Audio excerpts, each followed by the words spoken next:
that was like my saving thing to have graphics, because when I was at the Conservatoire in Montreal, all of my colleagues were like really interested in algorithmic music and like spectral music, and I was like, I don't get it, guys. Like, it's really interesting, but like for me, when I go composing, I'm just like, this is actually really boring. Like, if I have to map everything and do numbers, I'm just like, this is not doing anything for me. So I started like trying to do forms with like drawings. I was just like, oh, this makes more sense, and do sounds with drawings and then translate those sounds into like traditional notation, which is kind of what I still do. Yeah. So I've been doing that since forever, actually. The way that I think about this is it's just another skill. I don't think of it as talking. I just think of it as like acquiring another skill, and it's just and I enjoy learning something new. And when I first started doing this, like especially when it would just be me and the camera, it was terrible. Like talking into the lens. Like I'm talking straight into the lens like this, it's like frightening. But since I'm talking to you, it's not a person, it's a camera. It's like this weird connection that you have with the equipment. Yeah. But now I can just talk into the camera, it's no problem. But before, I would have to have a script, like I would read like a line. Oh, really? I did like tutorial. I do tutorials too. Like I have a microtone. I don't know if you've seen it, but it's a microtone tutorial about how to use piano tech. Okay. And the guy basically had I had a few lines of it as a script.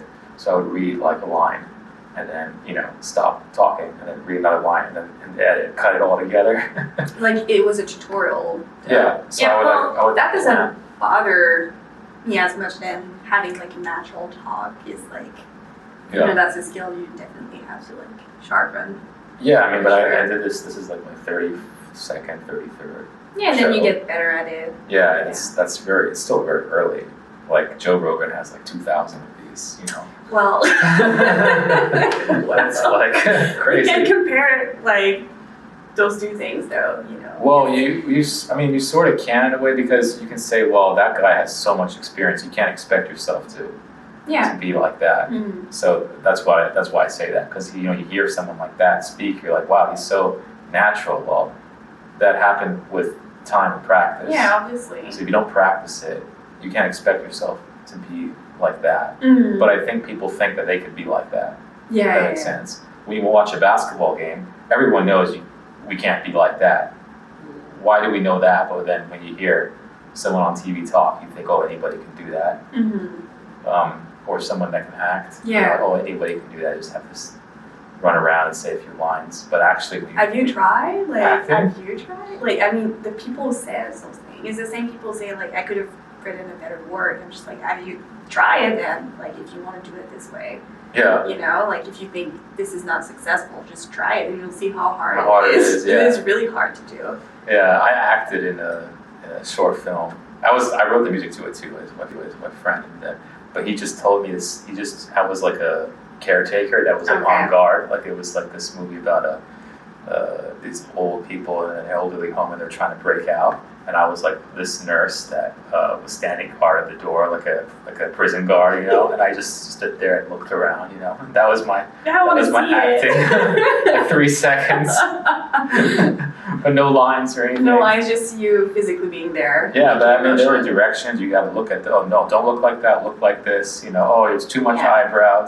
Because you don't know how to work with the camera and the lighting. Like you don't know any of those things, right? Like if you don't have any experience, you're just gonna do it, and then with it, like maybe it's not fitting the actual movie. So I mean, that's the same thing with composing, because you're sitting there composing, and especially if you're going to a concert. And I think this is especially true when you're at a concert where you're the only piece that's new.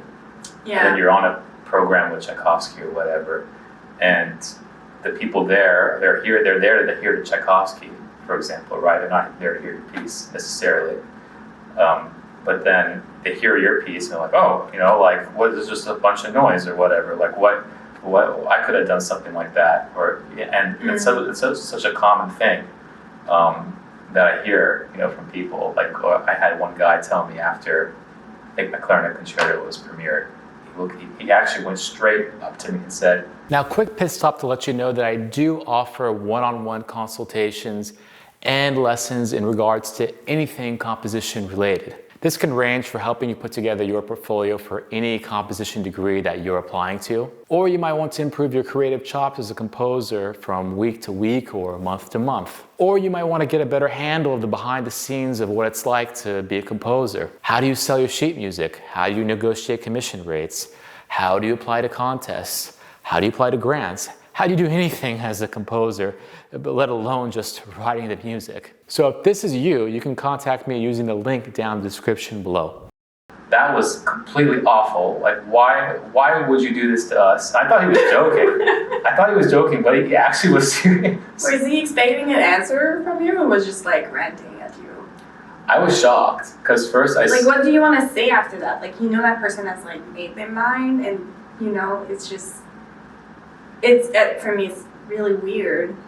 I mean, what would you do if someone came up? Have you ever had somebody come up to you and say, "Hey, this sucks," or? Not really, but yeah. My music has been in contexts where it's like only new music, so like their room is a bit more indulgent and do things that are not, you know, conventional. So I don't like an orchestra setup is usually a bit more conservative. So I could see people being very like triggered by it in a way that they're not expecting it and not knowing what to do with it, and just like the only way to get processes is just like going to the composer and playing it on you. Well, it's like, you know, you don't have to like everything. You don't have to like appreciate everything, but like don't go to the person create that thing to yell at them. It's like just forget about it. I don't know. For me, it's weird. I mean, it's very rare. I mean, someone comes up to you and says they don't like the piece. I mean, usually if they don't like it, they just, you know, forget about you. Yeah, exactly. They're not going to look further into you, and if they like you, they'll look further into you and have a new fan. You know, I mean, that's the way it should be. But I think it's just interesting to hear negative comments. But the actual thing, and I'm learning this more with the YouTube channel too, when people have negative comments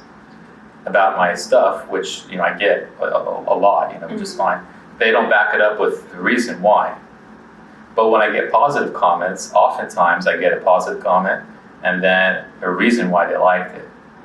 So it's interesting to me that why wouldn't a negative response elicit the same or similar explanation of why they didn't like it? So that's just something that and I mean, that's what critical peer-to-peer, I mean, it's peer-to-peer review in a way. Yeah, it is. When you have someone saying, oh, I don't like this because this, that's like basically like an academic paper.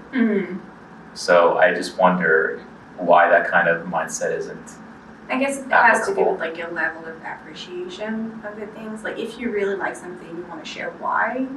Well, if you dislike something, it's just like you want to be done with it. So like I never seen someone really wanting to go into the detail of it. That would be weird. Like if you made a list of things you actually didn't like, because like the work is not going to change after that. So, you know.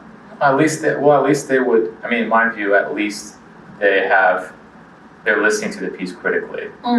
You know, and that to me, if you like it or don't like it, almost doesn't matter. At least you were like paying attention and have your own opinion about it. So anyway, that's just my thoughts on it and all that kind of stuff.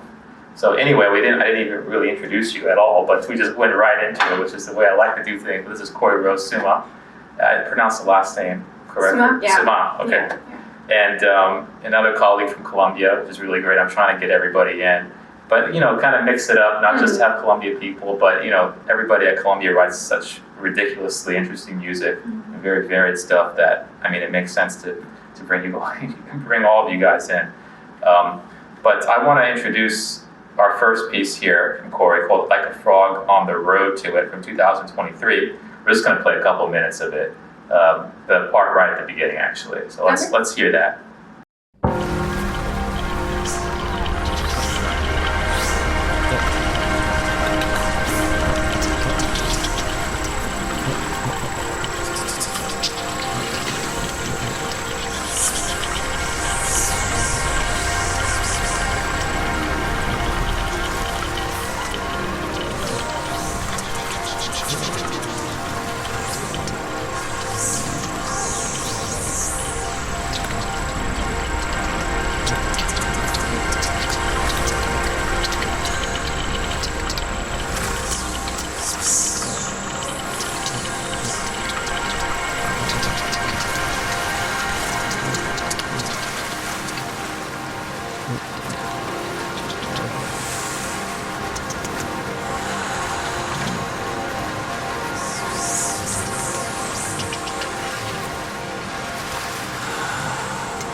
So actually, if for those that have been following the show, and if you haven't, look back at some of the previous episodes, but we had Ekmeles. Ekmeles. Yeah. And every time I've said it on the show, I've messed it up.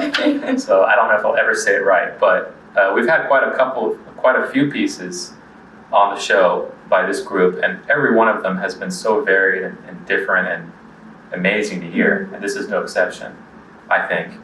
And the excerpt that we just heard is the very beginning, the first 2 minutes.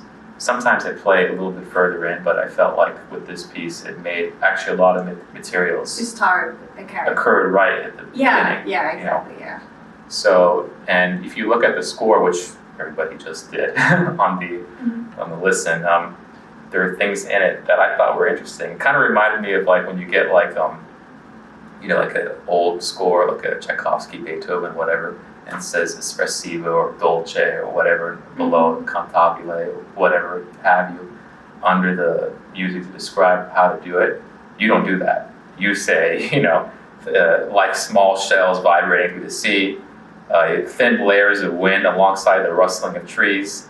And this is my favorite, like a small child pushing stones and slowly spreading them over time. Yeah. And I thought that was really interesting to see such a description. I mean, you almost don't even need to have it there, but having it there adds another dimension to the performance of it.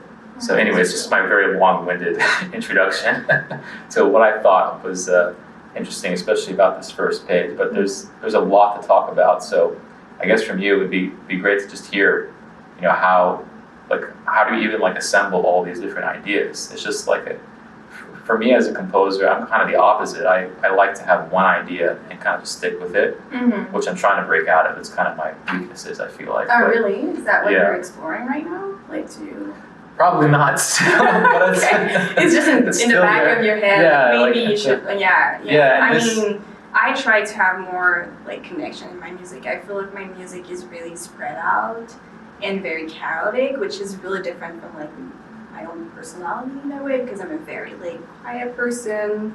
I like things to be very organized in my life, but in my music, it feels like it's the only space that I can just be everywhere all the time and just do whatever I want. So I don't know, I like having maybe one shape and then inside of that shape having a lot, but you can still sense where you're going through that shape.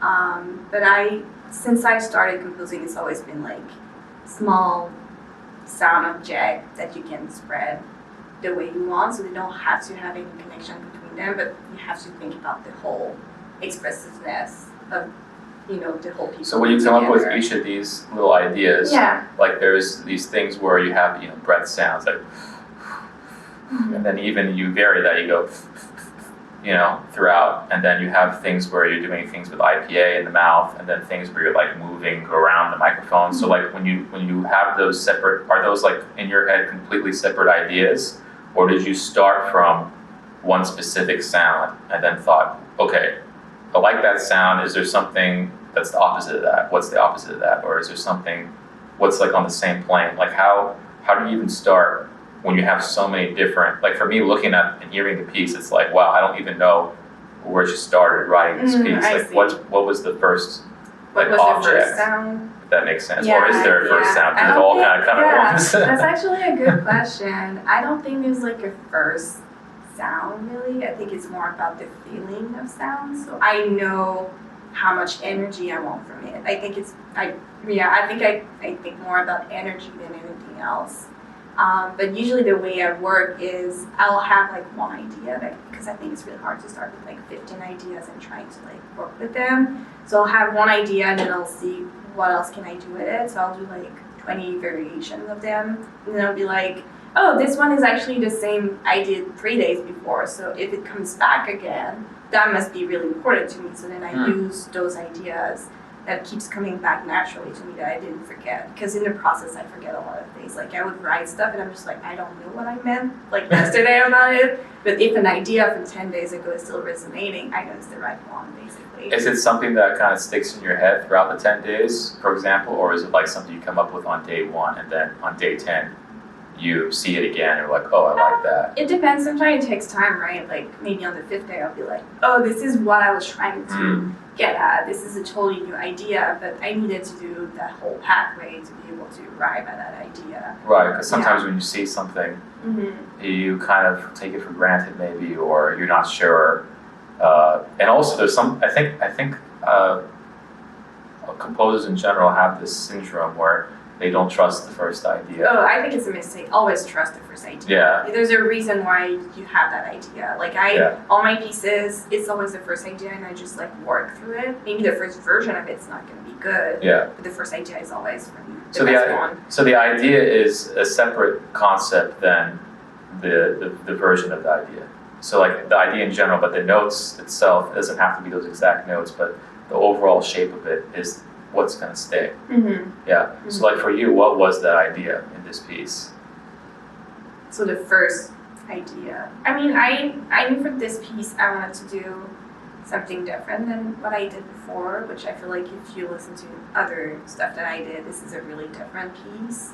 But I think the main idea was like summer song and trying to do something with it and having a lot of like natural images to be able to be there. So a lot of those sounds that you actually see are kind of like thinking about nature and trying to translate that. So there's like a cicada sound. Even rocks for me is like a way to think about nature sound. So I think it's more about what I was perceiving when I was like doing walks around different parks in different part of the world and trying to see what I could do with it. But I feel like it's a bit hard to say what was the first idea.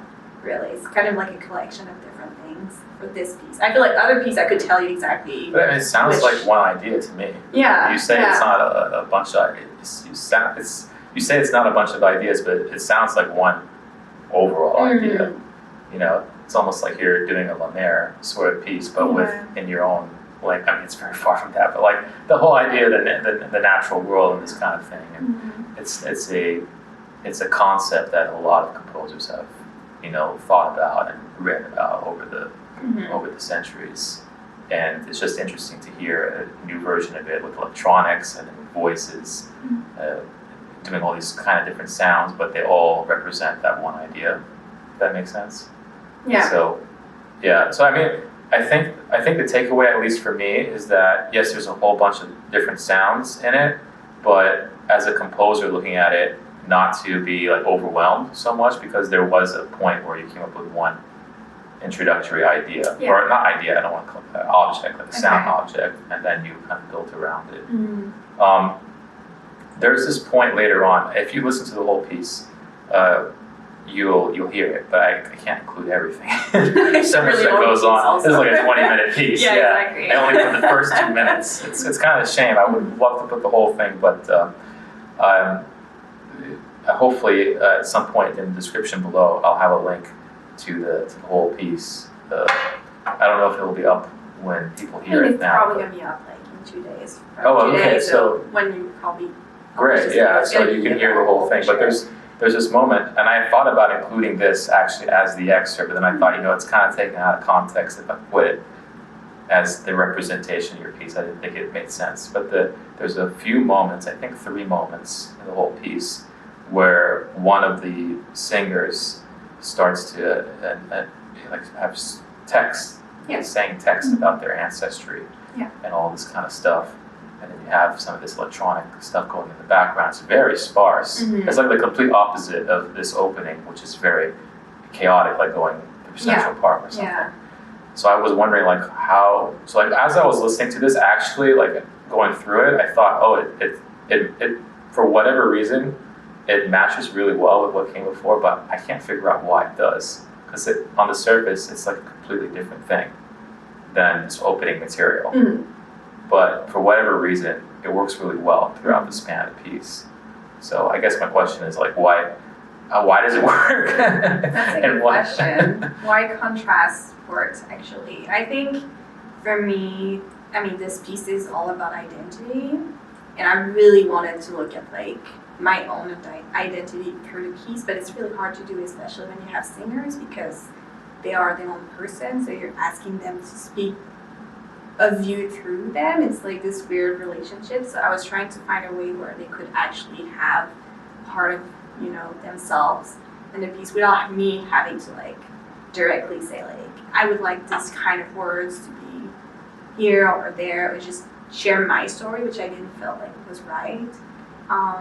But I feel like this idea of contrast and like not having two things that matches or trying to blend them is really part of like the way I personally experience the world. And it has to do with like being a biracial kid and being like people being like, oh yeah, they're too, you know, white or you're too black. I'm just like, well, I'm both at the same time, and people can't really compute that. They're like, well, no, you have to make a choice. I'm like, I don't have to make a choice. It's like two contrasting things just existing together. So I feel like for me, having two different spaces that do not need to be layered off comes really powerfully in what I want to do, because it kind of creates movement also. I don't know if I'm making sense. It's a very difficult thing to express with words because I'm just used to it when I like. No, it makes sense. I mean, I deal with the same thing in my stuff too. Yeah. With the Arab, for me, it's the Arab part of me and then the American part of me. And actually, it makes a lot of sense that you would bring that in formally. I never really thought about doing it formally, but it's not like you took, you know, the two races and those were the two things in the piece. You just made it into this A and B thing, like almost like a, you know, you're doing a binary form. I love binary forms. I think I'm the greatest. I love it. Now that I think about it, the piece is a binary form. I really like it. I think it's really strong. I know like ABA prime is really strong too when I listen to pieces like that, but I feel like AB is actually really strong too. It's something that I love to explore for sure. Yeah, I've noticed that now. And now, well, I've actually noticed it as we're talking actually, and then you explaining this way of thinking. Now that because I heard the piece this morning. Now it makes sense that why it works so well. Actually, you know what? Let's hear this part because it doesn't make sense to talk about it and then not give it to you. So let's hear this little 2-minute excerpt of this little bit that we're talking about. My name is Gregorio Isao Machado Taniguchi. My given name, Gregorio, is a family name representing my maternal grandmother's side of the family. José Gregorio, Joaquim Gregorio, Maria Gregorio, and the like, all spanning several generations in the Altares parish of Ilha Terceira, or Terceira Island, in the autonomous Portuguese archipelago, os Açores. My grandmother, Maria, frequently tells the story of our family name, now one of her regular Alzheimer's memory loops. The name Machado, my grandfather's family name, is represented in my mother's maiden name, at least as the U.S. government assigned it. Her name, Maria Bernadette Gonçalves Vieira Machado, was anglicized and truncated at immigration to Bernadette Gonçalves Machado, functionally eliminating my grandfather's mother's name and their family nickname, Vieira. Since I grew up in the U.S., my given name was always bastardized to make other people comfortable. Most frequently and egregiously as Greg. I retained the name people had forced upon me until I had the autonomy to advocate for the use of my full name.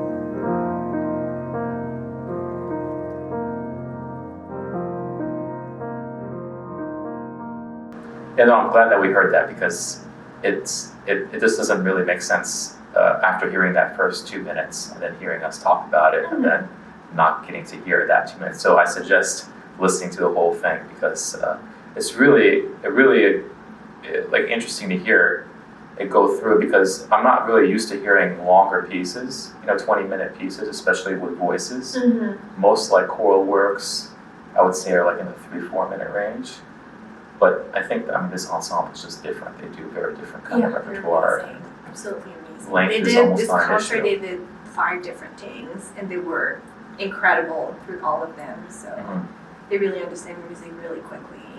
And this is the same show where Anna Louise Walton's No, that's piece was on? a different one. Oh, wow, okay. It's like a recent concert that they did. They did do Joshua Massel piece that was actually premiered in 2021 CC season, which is the season that Anna piece was there, and Arjun also piece. Yeah. Yeah, two composers. Yeah, and most of those that we had on the show Yeah, already. exactly. Yeah, I noticed that a lot of you guys have been showing the Yeah. vocal piece. Now I'm thinking, oh man, am I missing out over here? You know, not writing a piece. For Ekmeles It's specifically. actually really, I mean, it's really creative about what's going on.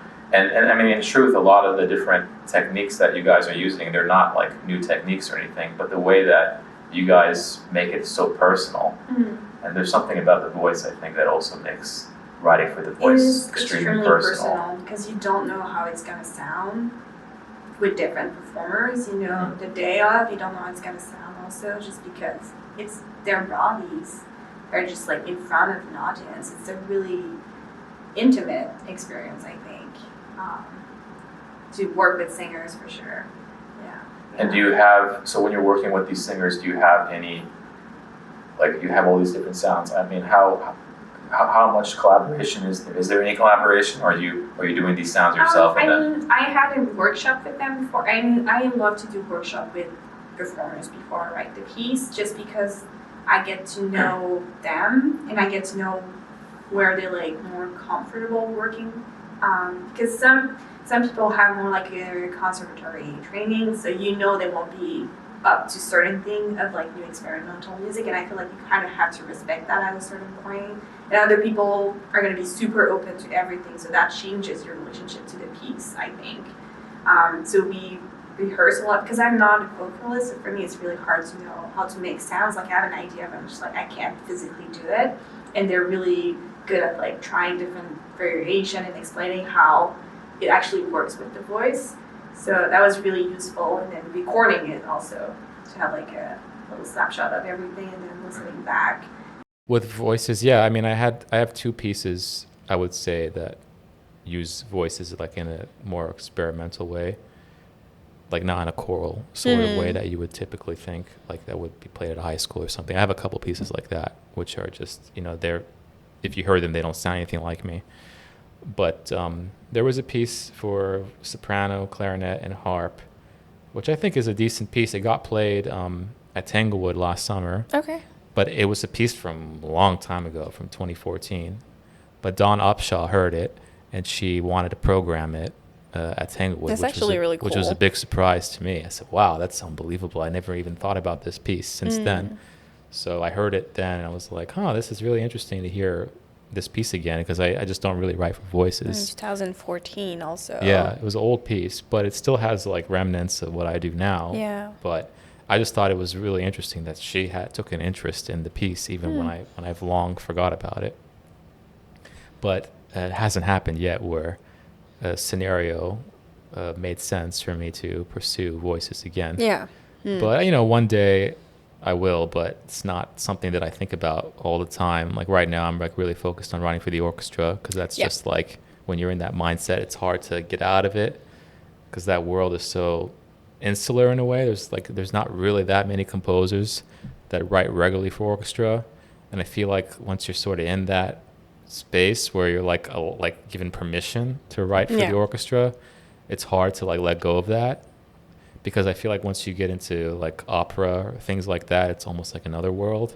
It is, yeah. That you're going into. So I don't know. If somebody asked me like, oh, I have a commission for you, and you know, it's for a piece for, you know, singer and string quartet or whatever, like I wouldn't say no if it made sense with my schedule. But it hasn't happened, so I'm not gonna like knock on people's door and pursue it if it's gonna be that difficult, if that makes sense.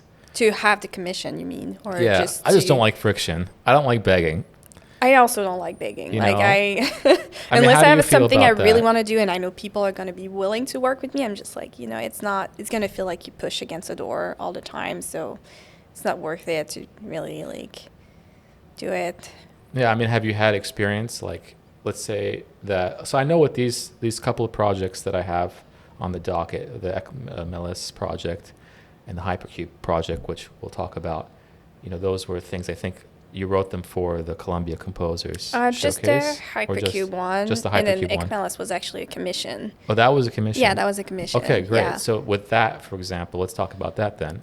Like, how did that come about? Did you have to ask them, or did they ask you? No, they or? just asked me. So Okay. Jeff just emailed me, and it was like, "Do you want to write a piece for Ekmeles?" I was like, "Yeah, I want to write a piece Yeah. for Ekmeles." Not really thinking about it, and I was like, "Oh, voices! I never did anything with Really? voices." This piece took me almost 2 years actually to compose, which Jesus is the Christ. longest. But it's 20 minutes long. Yeah, It's a yeah, long piece. yeah. And I needed like 3 extra months because the first draft I did was really different from the last draft. And I got like really good advice from Marcos Balter, who's like the new faculty at Columbia. It was like, you know, your piece, it's interesting, but I feel like the 5 first minutes could be like 30 minutes. And I was like, you know, right, I can try doing that. And the whole 5 minutes just turned out to be the whole piece that you're hearing right now. I mean, that's like encouraging if someone tells Yeah. you the first 5 minutes could be longer. Yeah. It's usually better than when they say, oh, the first 5 minutes is too long. Then Yeah, you got to come up with more stuff to fill up the time. Yeah, that's true. That's Yeah. true. Yeah. Yeah, no, I find the same thing, that if someone asks me to write a piece, like the less friction there is, the more valued I feel in the relationship.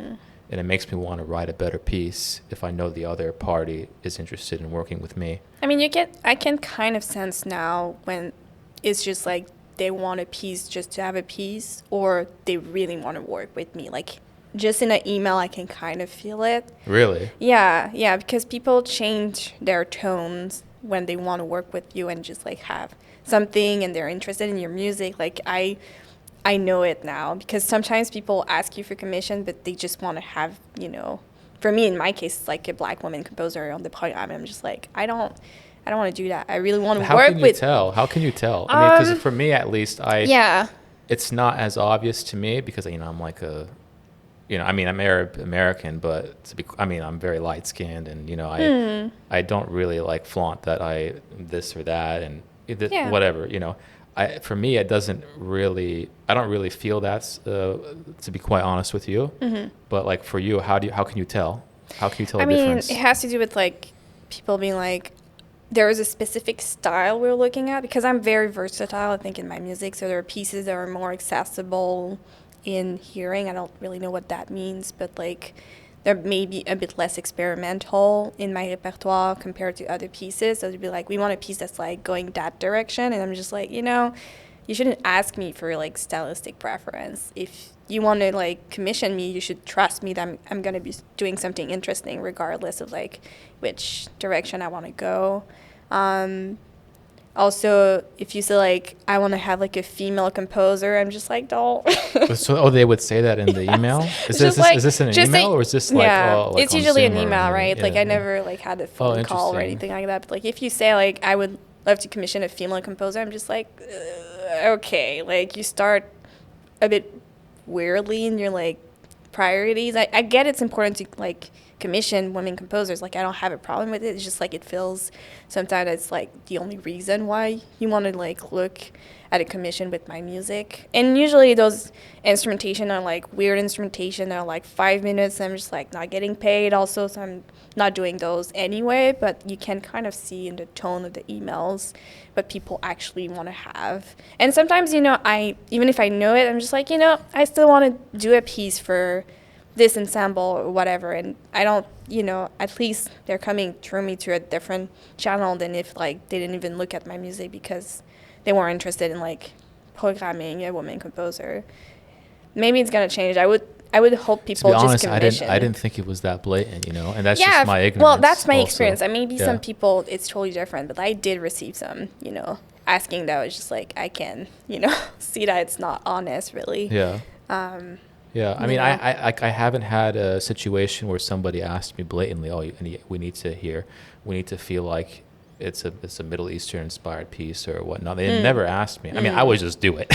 Yeah, that's the other whether thing. they wanted it or I would not. just do it, you know, because that's just what I'm interested in. But Yeah. so maybe I kind of in a strange way, like didn't have to say anything, you know. But at the same time, I do sometimes feel like they want it a little bit more accessible, whatever that means, within that language, which I cannot do, because to me it starts getting into this gimmicky land, which I really don't like. Yeah. Well, don't you feel like you have to compromise when you write for orchestra though, because it's just a totally different universe compared to like, or you feel like you're still have I just think it's a different challenge. Yeah. Okay. I think of it as a big sound mass, and if I'm being very technical with the piece and you're in a big concert hall, to be honest with you, sometimes the getting too technical with the music actually doesn't serve the music.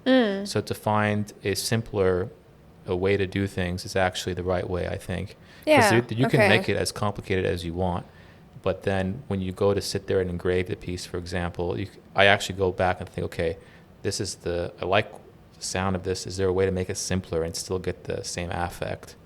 So that becomes a different challenge. So maybe my orchestral scores on the surface, they look simpler than the chamber music, but when you hear, my hope is when you hear the chamber music and you hear the orchestra music back to back, you know they're by the same person that didn't try to dumb down his language for the orchestra. So at least that's what's going on in my mind. I don't know if that's what reality is. You have to compromise a bit because it's a lot of people on stage anyway, so you can't, I mean, if you wanted everyone to be very individual, you could try, but it's, you know, it's just, I feel like even with 6 people working with like Ekmeles, I still have to like give direction for each of them. Sometimes I'm just like, if I had like 30 people, like that's a lot of people to actually give direction, and it's very exhausting on both sides, you know, like. Yeah. I mean, I'm doing that now in this piece. Every desk in this sounds really exhausting. Yes. It's very exciting, but like, I'll give you an example. Like, I'll probably make a video about this too at some point in this process, because I got to write this whole piece in like a month. But I have this. I'm working on this section where it's like kind of like, actually, when I saw your score, the Ekmeles score, it reminded me what I was doing, because you have these this breath notation, and maybe I'll put it on the screen now. It's like literally exactly what I did. You had this, you had the up arrow, the up bow, I should say up arrow. I don't know what the hell I'm saying.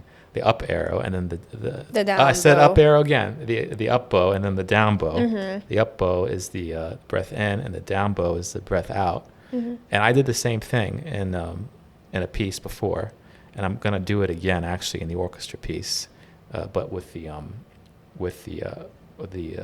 the string instruments. So like the up, I see. The up bow would be playing on the bridge, and then the down bow would be playing on that makes the sense. body.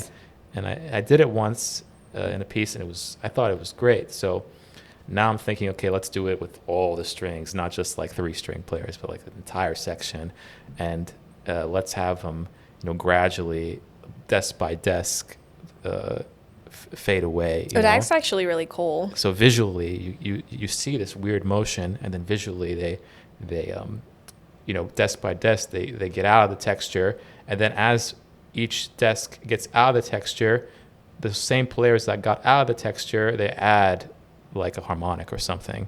So you get so eventually they all don't do the breathing motion, but they're all playing this big chord. Well, that sounds like a kind of very clear gesture, though. It's really easy, I feel, to explain it to everyone. Yeah, it's one idea. Yeah, right? It's one idea. Yeah. But in the score, it's just so many stabs. But when you hear it, it's like, it's not really that complicated. Yeah. So that's kind of the way that I think about things. Anyway, I want to move on to your next piece that we kind of alluded to this piece, the Hypercube ensemble, for electric guitar, percussion, tenor sax, piano, and electronics, which is a really funky ensemble, which I also wrote for, minus the electronics. It's called Spinning, Touched, I can't even read my writing. Undreamt Snow. Oh, yeah. Let's hear it.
this one caught my ear immediately because of the program note, actually, because I was listening, I was reading, not listening to the program note, reading the program note. I can't talk. And you mentioned this thing about Korean dramas. Yes. And I'm not familiar at all with this, genre. So how important, first of all, was that in writing the piece? Is it something that, like with the nature idea, was that kind of similar to the nature idea? Like that's my idea and everything comes from that, or is it something else? Honestly, that piece, I think the way I worked is the worst way I've ever worked on any pieces. Like I would never do it again in my entire life. Like I did too much material and I was like, I don't know what to do with it. Like I went above the threshold that I know, like there's a threshold of like, I'm just doing materials for nothing, it's just spinning and I'm doing the same thing and I don't know what to do with it, which is kind of in the title, right? Spinning. And then I was just trying to see, being disappointed in some saying that people, not saying like, not view also, but people suggest you that in your life you're gonna do this and then you're gonna go there and just like, you should have a house, you should, do this and that. And I felt like as a woman, I felt like I got lied to, and it weirdly translated to me trying to see what was the most like stable thing in my life. And I was just like, I think the only thing that stayed with me through all those years of changes, which are changes I was not expecting, is the K-dramas. Those are like the most stable things in my life, and still today, after You mean like consuming years. them? Like watching them? Yeah, watching them. Oh, really? I'm a big fan, like not even joking. That surprised me. I didn't know. I was like, I read it. I was love like, K-dramas so much. I surprising. don't know why I like them, because they're kind of problematic a lot of time in not showing healthy relationships, but I just love them. Like I dig them so hard. Well, like reality shows, I mean, they're like the most popular thing. Yeah. That's problematic all the way through, but I watch them every night. There's just something, it was appealing to me since day one, and it's still today, even though like I could tell you the script the minute I watched the like first episode. I'm like, I know how it's gonna go on the 16th episode, and I'm not even surprised, but yet I still watched it. So I feel like this piece is kind of taking different aspect of that, of like so many shows in my life through different changes of my life, and trying to just have it in one space. But you can also listen to the piece without having that as a reference. I feel it's very abstract also. It's not audibly clear when you listen to the piece.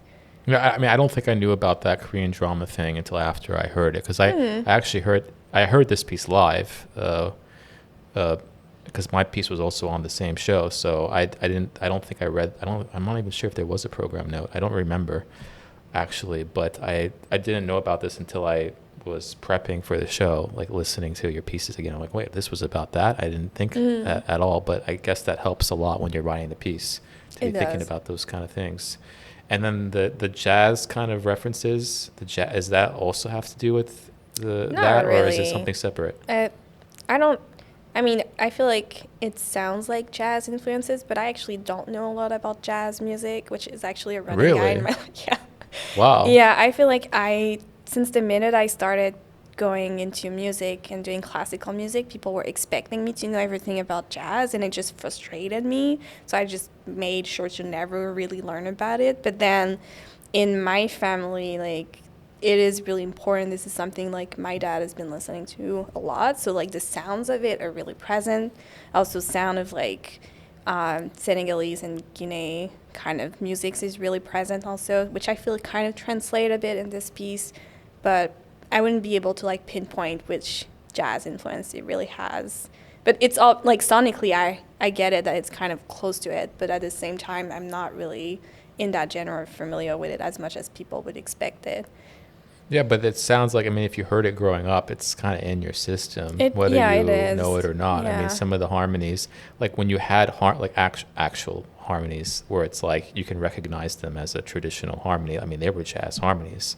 I mean, they were like an open fourths kind of thing. And if you play it in isolation, it's like that's something I could hear in a Coltrane thing, you know, or some of these snare drum rolls in combination with the saxophone doing a certain like kind of free jazz sort of ascending run. Yeah. I mean, these are things that you hear. So it's interesting to hear that these are not things that you explicitly thought about, but they end up in the music anyway.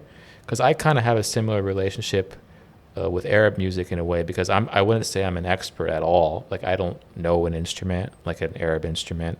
I didn't study with a master or anything like this. I'm just very interested in the music, but I wouldn't say I'm like as deeply in line with what some of these masters know.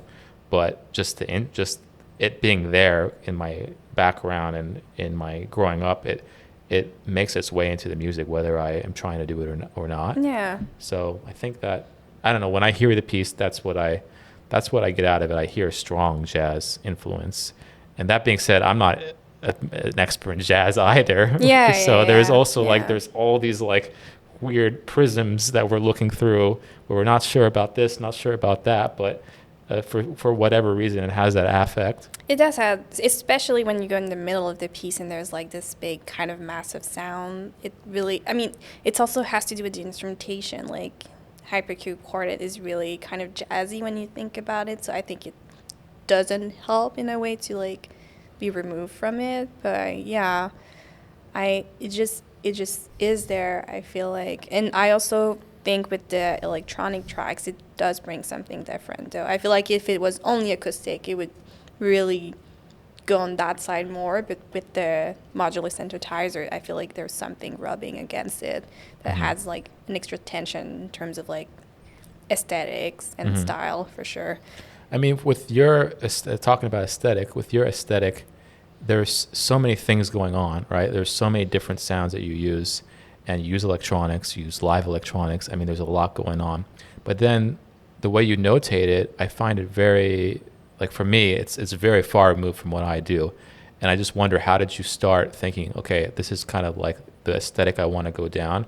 How did you know that this is the way that I'm going to notate these things? Oh, the hybrid part of the score, you mean? The way that the score is kind of like this mix between traditional notation and this kind of, I think Illustrator, is that the Illustrator. software you use? Yeah. So Adobe Illustrator, it's like basically kind of like it's not really like Photoshop. What is it exactly? It's like a designer program, but it's kind of like Photoshop. I think it's just more user-friendly because you can do things a bit easier than on Photoshop for sure.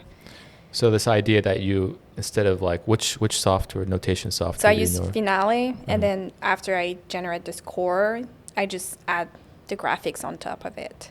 So how does that work? It's like how does that work? So like if I'm doing a score in Finale and I have Illustrator, like how do you?